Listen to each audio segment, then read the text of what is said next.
All right. It is time for our fourth finalist. Last but certainly not least, Catholic Relief Services, along with their partners Lumos and Maestral International, are dedicated to changing the way we care.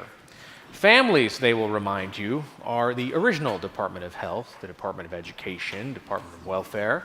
In their absence, governments and civil societies try to fill the void, often with orphanages. But it's never enough. Nothing can replace the love of a family. Globally, many children in orphanages have a living parent, the vast majority, in fact. The next project is about strengthening these families. It's about connecting children to the services that they need. And it's about creating a culture where children never need to grow up in an orphanage. And it's about doing all of this at a global scale. So welcome Changing the Way We Care from Catholic Relief Services, Shannon Sennefeld, from Maestral International, Philip Goldman, and from Lumos, Georgette Mulher.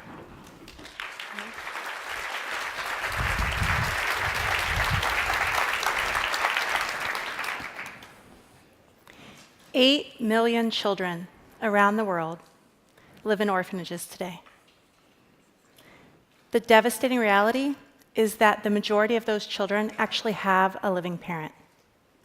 80 to 90% of children living in orphanages have a parent who is alive, who loves them, most of whom would be happy to take care of them. Unfortunately, many parents make a devastating decision. They have to choose between keeping their child with them at home within their families or placing them in an orphanage where they're often told that the child will have access to education, healthcare, and other services that the families themselves are too impoverished to provide. It's a devastating decision that no parent should have to make, and many children are suffering the consequences. Stephen is one of those children. Stephen Wusembe was only 5 years old when his mother tragically passed away. That didn't make him an orphan. His father was still alive and living in Kenya, but incapable of caring for him. So the decision was made to place Stephen in an orphanage. He wouldn't leave that orphanage for almost 14 years. Now, I want you to imagine, you're 5 years old, you've just gone through the most traumatic loss imaginable, the loss of your mother. And now you've been thrust into a building with 50 children that you've never met before. And there are 4 adult staff running around barking orders at you. They don't have a minute for the needs of you or the other children. And it's a dangerous place. The place is rife with abuse. The older children prey on the younger and the weak. But there's a time each day in the afternoon when it's worst of all. The staff leave, they take out their keys, and they lock the children in on their own for 2 terrifying, unimaginable hours until the night shift arrived. This was Stephen's childhood. And when he was 18, he was turned out of the orphanage and given an envelope with $100 and told to make his way. Imagine standing on the steps of that orphanage, the Kenyan hot and dusty street in front of you with no friends to turn to, no family to call. Which direction do you go? Stephen asked us to share this story with you today. But Stephen is not alone, is he, George? No, there are many Stephens in the world, and there are also children like Victoria, who was born in Moldova in 1997. At a time when the country was struggling to become an independent democracy after decades of dictatorship, Victoria's family was struggling with the fact that their beautiful daughter had been born with a disability, and the state authorities were pressuring them to put her into an institution. They refused, and they raised Victoria at home where she was loved and cherished until the age of 7, when her parents were given an impossible choice. They were told that if they wanted Victoria to have an education, the only way that could happen was to send her away to a residential special school 100 miles from home, because there was no inclusive education for children with disabilities in her community. Victoria's parents made that choice because they didn't want to deny her a future. And Victoria says that she was terrified in the institution, that for the first year, she missed home so desperately that she cried every single day. But gradually, she got used to being away from home and in the institution. And after 5 years, she felt more like she was the institution's child rather than her parents' daughter. Stephen and Victoria sadly are not alone. There are 8 million children right now living in orphanages around the world. 8 million. That's about the size of the population of the greater metropolitan area of Chicago. Imagine the ripple effect of being in these orphanages, what that does to your future relationships. They're deprived of their family's love and their communities on a daily basis. In the future, this will affect every relationship they have. Imagine their relationships with their wives, their husbands, their future children. All of those relationships will be harmed by their orphanage experience. And the 8 million children currently in orphanages quickly will spread and affect many, many more. If each of them has 10 relationships, the 8 million people currently affected by the negative situation of orphanages blooms to 80 million people negatively affected. Why? Philip will show us what life is really like in an orphanage. So 25 years ago, I visited my first orphanage. It was one of those big Soviet institutions that housed hundreds of children. Now, I want you to imagine that you were with me that day, and let's walk in together. It's dark, and your eyes begin to adjust. And you start to see children in the shadows. And you immediately notice that there's something terribly wrong. They're emaciated, malnourished, and that's part of it. Their skin is sallow, yellowed, as if they haven't been outside at all, and in fact, they weren't allowed outside at this particular orphanage. But something else that really strikes you. It's like these children haven't grown into their bodies. They aren't right for their ages. Their development has taken some terrible trajectory that you have difficulty grasping at first. And then something else happens. The children rush you. They surround you, they hug you, the smaller ones jump in your arms. At first, that's very sweet, but there's something wrong with that as well. There's no stranger danger here. A completely unknown adult like myself walks in, and these children crave touch. And a stranger provides an opportunity for contact that they don't get in their regular day. So now let's round the corner together, and we go into a big hall. And this hall is full of cribs. But this isn't a baby home. This is a home for older children. The cribs are filled with children up to their teens. Many of these children are with disability, a rather wide spectrum. Some of them are restrained in the cribs, and you watch them and you watch the staff. The staff really have two jobs, and that is to feed these children on a regular set routine and to change them on a set routine as well. That was all these children with such exceptional needs were receiving throughout their day. And in the orphanages we work in, 40 to 60% of the children that we meet are with disability. That day, I saw the most marginalized and vulnerable children I had ever seen in my life. And they had been completely hidden in these institutions. In fact, for the last 25 years, they've been largely hidden. And this MacArthur 100 and change process is the first time we've seen a huge spotlight put on them. That day, 25 years ago, my life changed forever. Now let's travel to Romania together. The Bucharest Early Intervention Project is a longitudinal study that is actually one of the seminal studies in the effects of toxic stress on children. It was conducted in an orphanage that was actually much worse than the one that I just described. Here in this orphanage, we saw 2 to 3 children in a crib, and those cribs crammed into rooms, the children subjected to the most amazing neglect and deprivation on every measure.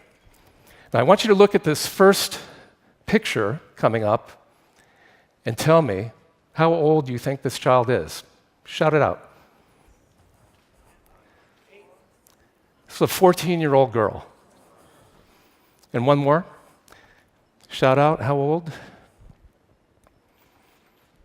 17-year-old girl. This is not merely the effects of malnutrition.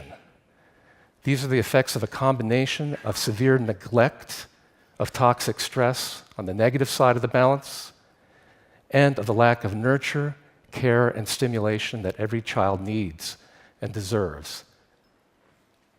Our bodies react biologically to this kind of deprivation in dramatic ways, and particularly in orphanages. We see this a lot in the Central Eastern and Eastern European orphanages, but we've worked in dozens of countries around the world, and we've seen orphanages large and small and public and private. And we know and have seen the effects and have seen the studies showing the dramatic impact on children. Now travel with me to one more country, Vietnam. Hanoi, another large orphanage. There's a sea of cribs in front of you, and this time they're filled with babies, not older children. This is what you hear. Silence. These babies aren't crying, or hardly so. Babies are used to being picked up 100 times a day. They cry all day long when they're hungry, when they're thirsty, when they're sick, when they're just darn bored. And in the rice paddies around this orphanage in Vietnam, you would see poor mothers walking, cultivating their crops, and holding their babies and children. Even in subsistence poverty, the children were receiving the connection that they needed and that critical stimulation. But here, the babies shut down.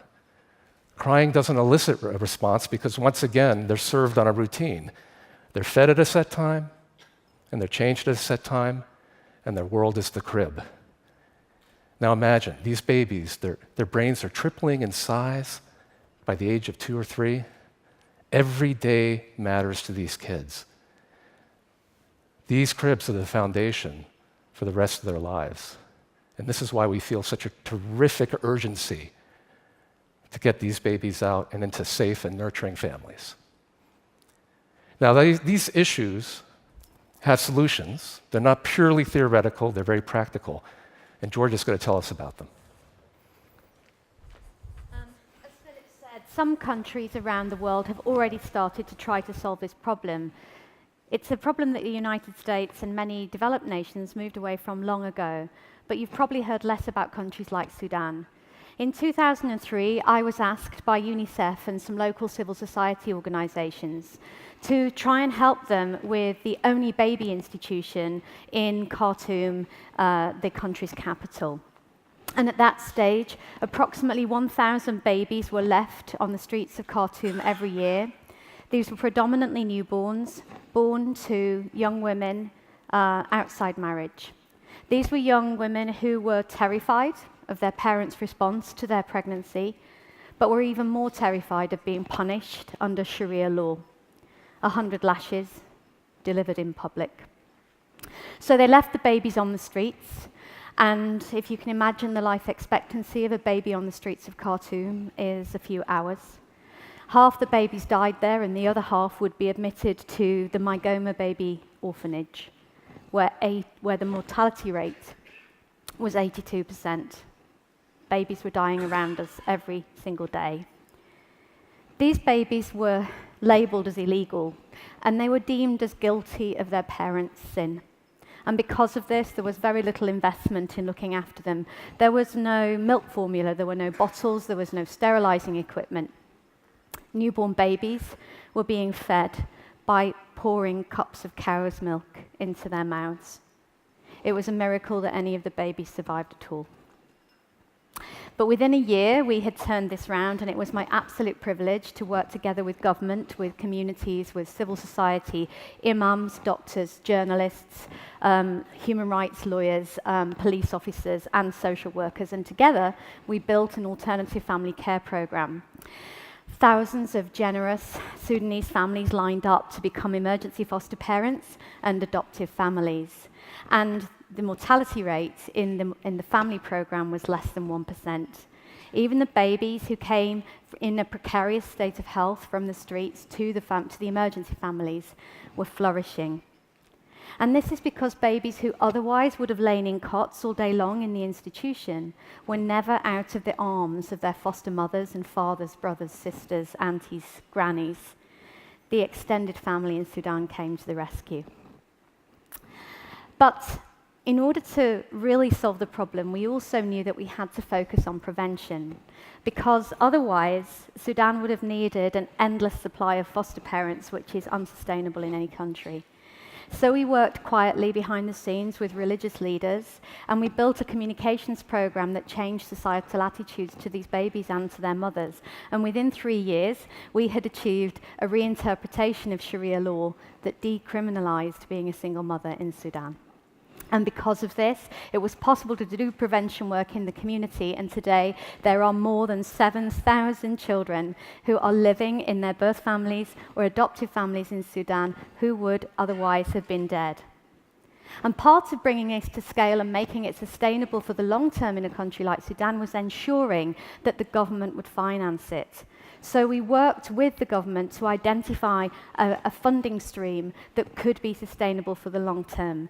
And the Islamic taxes that are collected from all Sudanese citizens were used to fund the emergency foster care program from 2004 onwards, in a country which over the last 14 years has suffered terrible continued civil war, eruptions of genocide, and a partition of the country. The government has managed to continue to sustain this alternative family care program and continues to do so for the future. So it is possible to solve this, but to solve it on a global scale, one of the key issues that we need to address is that so often, instead of funding the solution, we're funding the problem. So I'm willing to bet that some of you in this room have supported an orphanage or part of an organization that has, and if so, your heart is exactly where our heart is. You recognize the incredible vulnerability that these children stripped of family face in their communities. But we really need to understand what we're doing when we write that check. Are these orphanages for orphans? We've already heard from Shannon that 80 to 90% of the children in them are not orphans, and many of the rest have family. So they're not really orphanages. So are they to provide nutrition and shelter for the kids? Well, I know in this room we can think of 100 different ways to provide innovative nutrition and shelter and other support to families without removing kids from their communities and putting them in these orphanages. Okay, so maybe they're for children with disability? Oh no. Every expert and advocate working globally is going to tell you they want those kids, every kid, rich or poor, served in a family, a safe and nurturing family, through community-based programming. So what are we doing when we write these checks? Well, the thing is, I don't think we really know, but we dig deep. Lumos just finished a study in Haiti that showed that we're contributing $104 million annually to house 32,000 children in orphanages. That breaks down to over $3,000 per child in a country where the per capita national income is $800. There's something terribly wrong with that kind of resource allocation. Shannon, it's fueling a whole global industry, isn't it? It is, Philip. Unfortunately, that's exactly what's happened. And the entire industry of orphanages has proliferated. And oftentimes, the industry itself is very corrupt. It provides a hotbed for human trafficking. We see children regularly trafficked through orphanages, oftentimes for child labor and child prostitution. Many orphanages actually employ people called baby finders. There are people who are paid to go out to the communities and actively recruit for new babies to come into the orphanages. They promise parents that the children will have access to education, access to health care that they wouldn't have at home with their parents who don't have the resources. They promise the parents that the children will be cared for, that they will be provided with much needed nutrition and shelter. They make all kinds of promises, and they aren't always true. In fact, many of these baby finders are paid a fee, so they actually get a recruitment fee for every child that they successfully bring into the orphanage. On the other hand, there are many of us who've been involved in orphanages at some point in our lives, thinking that we were doing the right thing, really truly with the best of intentions. Unfortunately, the mere presence of orphanages creates a pull factor from the communities. By establishing these orphanages, it provides something to the parents. It provides an opportunity for parents to place their children into these centers instead of keeping them at home. And it's not because the number of orphans is growing. It's because of our really good intentions gone wrong. The number of orphanages around the world has continued to proliferate. In Ghana alone, the number of orphanages rose from 10 in 1997 to 148 in 2006. This wasn't because there was suddenly a dramatic increase in the number of orphans living in Ghana. It wasn't because there was some outbreak that left thousands of children without their parents or that the poverty rate suddenly skyrocketed. Indeed, we see these kinds of figures happening all over the world in many, many countries. The majority of the orphanages that are being set up are foreign-owned. They're owned and operated by foreign actors, oftentimes those with the best of intentions, truly wanting to do something good for children and not understanding the irrevocable harm that they're causing. One of the saddest parts of the industry is something called volunteerism. It's the nexus of when people want to go overseas and they want to have a tourist experience, but they also want to feel good about that experience, right? So they want to volunteer. Many of our youth do this. It's not necessarily a bad thing, except that many of the volunteers, the top tourist destination for these volunteers are orphanages. The orphanages themselves receive a fee from each of the volunteers. So the volunteers come in and they provide some sort of service to the children. Because the volunteers are coming and there's a constant demand from the volunteers to go, the orphanages themselves are struggling to fill the supply. So they go out and they proactively recruit more children to come and fill the walls of the orphanage. The volunteers themselves go overseas, and even with the best of intentions, they plan to play with the children or teach the children English or hold the children and rock them. Unfortunately, it's creating more harm again. Now the children have not only been taken away from their families, taken away from their communities, and put behind these walls of the orphanage. Now they're experiencing the much-needed attention and love from these volunteers that they've been craving. But the volunteer only stays for a week, maybe two, and the volunteer leaves. And the children are subjected to an overwhelming sense of abandonment over and over and over again. It's a bleak picture. But amidst all this bleakness, we have good news. We do have a solution. And our solution, we know, has three major parts. One is really addressing this at the country level, the countries where we're working. The second is addressing this with the children and the families themselves. And the third is taking it global. Philip is an expert at setting up the national level systems.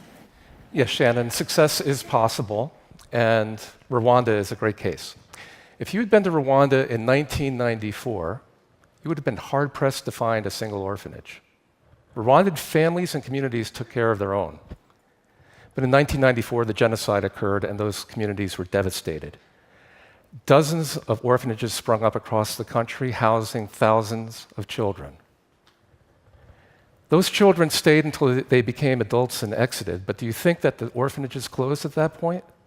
Of course not. They continued to take children in. The Rwandan Children's Parliament recognized this and said, we need to put a stop to putting children in these orphanages and causing them harm. And they called on the government to do something about it. And the government responded. It started a campaign. Let's raise them in families. And then it set a target that by 2020, it would place every single child in an orphanage in a safe and nurturing family. And united with partners, technical experts, NGOs, community-based organizations, faith-based leaders, to set up the whole program to make this work so that each individual child's needs were assessed and met, and families were prepared and supported, and then the placements were monitored. To date, they have placed 4 out of 5 children in safe and nurturing homes that are monitored in Rwanda. So with the support of the 100 and Change grant, we're going to blow this out and make it global. We have identified 7 countries that couldn't be more different from one another. Their population sizes, all different regions of the world, their cultures, faith traditions, languages, the drivers of institutionalization, whether they be disability or refugee or health or poverty. They're all vastly different. But they have one thing in common: political will. We know from our work in each of these countries that they are ripe for change. In fact, they're demanding it at the political level, but they need help. Each of these countries has sent a strong letter of support for the Changing the Way We Care program. They're ready to participate. Now, we're going to do 3 things in each of these countries at the national level. First, we're going to translate that political will into a movement of government and its partners built around advocacy that changes minds and that convinces people on the ground and in their communities of the importance of families and keeping those families strong. The second thing we're going to do is translate that movement into public policy to make sure that public and private actors are laser focused on deinstitutionalizing their systems. And the third thing we're going to do is to translate that public policy into a system. The programs and the services and the trained professionals that are needed to safely assess these children and to safely place them and to continue to support and monitor those families. Now, in philanthropy lexicon, this is something like a design-build process. It's crafted for each and every country and its circumstances. But it's not a project. As the Indonesian government said in its letter of support, we're looking for an entire change of paradigm. And it's this change in paradigm that's going to affect the lives of children on the ground. Isn't it, Shannon? The basis of what we want to do is support families. We want to strengthen families. We want to reunite children who are currently in orphanages to go back home, to be with their families, to be in safe and protective environments. But we also want to prevent any new children from entering into orphanages and ever facing these devastating consequences. So how do we do it? We work with the national governments, like Philip said, and we set up systems that are able to provide those services to the children and the families themselves. We really focus on something called case management. We provide intensive support to the families themselves. We monitor the children. We make sure that the children's placement is in their best interests. We have people who go out, they spend time with the families, they get to know the children, and they monitor them over time to make sure they continue to be safe and protected. We also provide support for the communities themselves. We know that many of the communities need support to make sure that whatever they have at the community level is inclusive for all children. So we work with the communities to actually make sure that the education systems themselves are inclusive, that teachers are trained in how to respond to children's needs and how to be responsive to all the needs of the children within their community. We work with health workers also to train them on how to respond to the children from their communities. We also work with the communities to address stigma and discrimination, like George mentioned earlier in Sudan, making sure that any of those underlying issues that are leading to an increase in institutionalization of children is addressed so that we can prevent future placements. We also work intensively with the families themselves. So we provide ongoing support to the families to ensure that they have parenting support, they have training.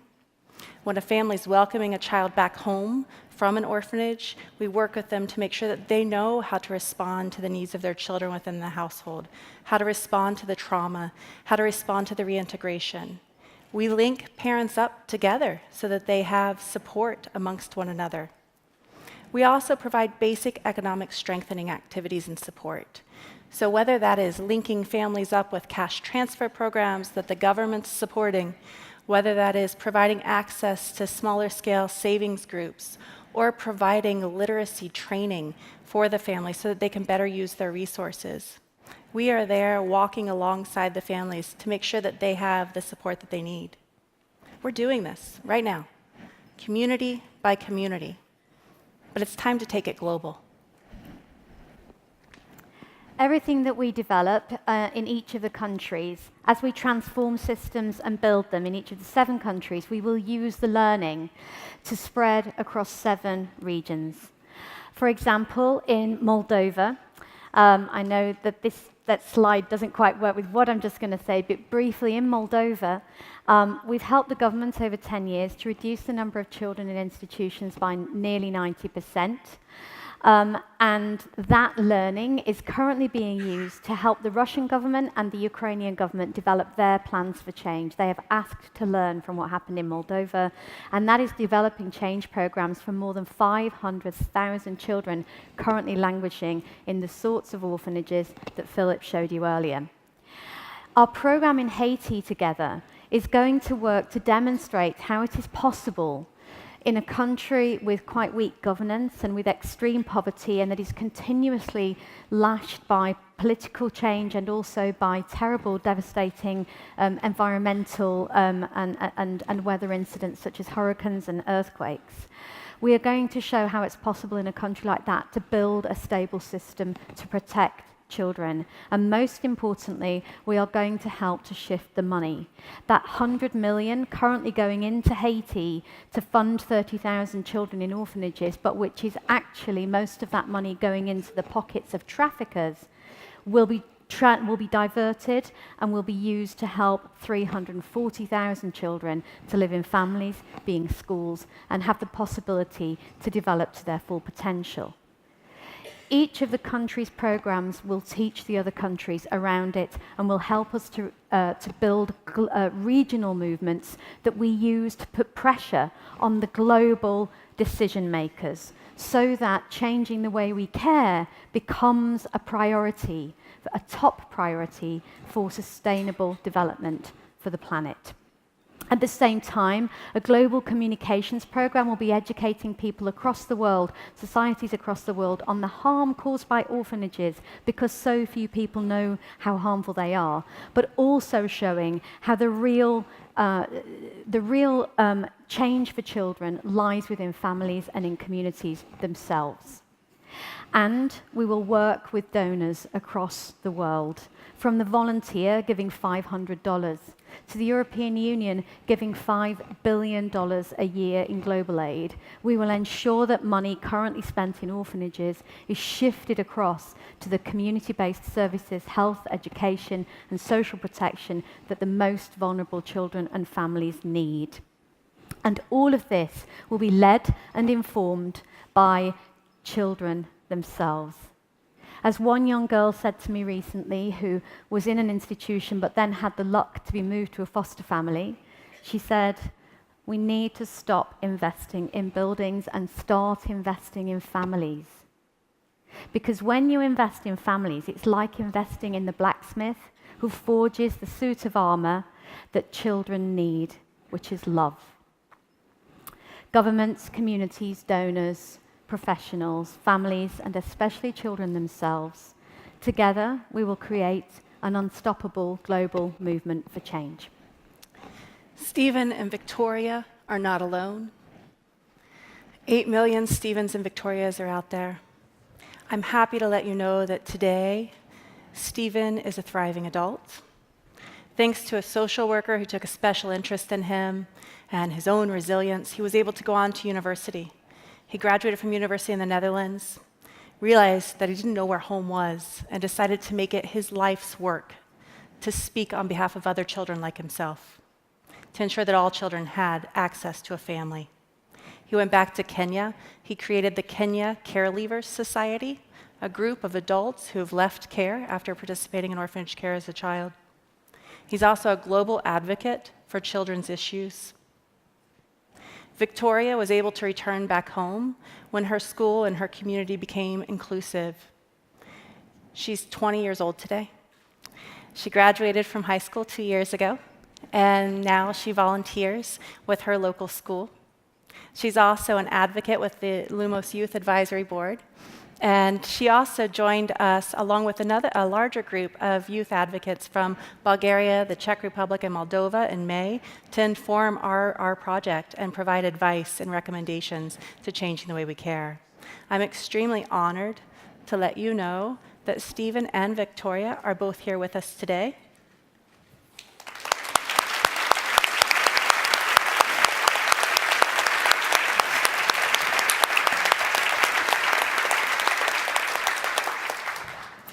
I hope you'll take advantage of our breakout session this afternoon where they will be our feature and be happy to speak to you. They're very much looking forward to sharing their stories. There are 8 million Stephens and Victorias out there, 8 million children waiting to become thriving adults. That's the ripple effect of actually investing in families, not casting them aside, of valuing our children, not forgetting about them, of funding the solution and not the problem. We know the problem, and we have the solution.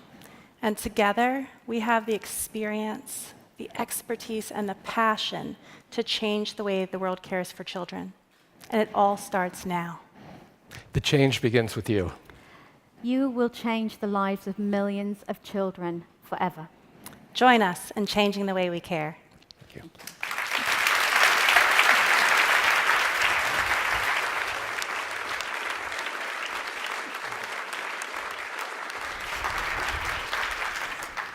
All right, thank you to Changing the Way We Care. So how exactly do you solve a problem?